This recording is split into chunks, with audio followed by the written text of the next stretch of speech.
Chairperson, आज मैं आपके माध्यम से इस सदन को और सारा हिंदुस्तान को ये बताना चाहता हूँ कि ये दलाई लामा इंस्टीट्यूशन को रिकॉग्नाइज किया जाए।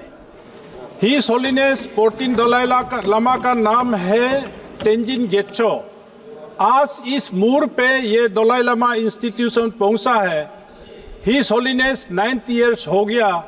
1959 में चाइनीज सरकार ने फैसला करके रखा है कि 15 दलाई लामा को चाइनीज गवर्नमेंट ही अपॉइंट करेंगे। तो हिज होलीनेस अभी का जो 14 दलाई लामा अगर मर जाता है तो इसका एक री इनकारनेशन बुद्धिस्ट कल्चर में है, धर्म में है, री इनकारनेट होगा। तो यहाँ भी 15 दलाई लामा होगा और चाइना अपॉइंटेड एक दलाई लामा होगा। इसलिए हिज होलीनेस का कंपैशन, फीस्ट, लव इस मिशन में है। तो इसलिए मैं गवर्नमेंट ऑफ इंडिया को रिक्वेस्ट कर रहा हूँ कि हिज होलीनेस 14 दलाई लामा को भारत रत्न से अवार्ड किया जाए और अभी से हम तैयार रहे।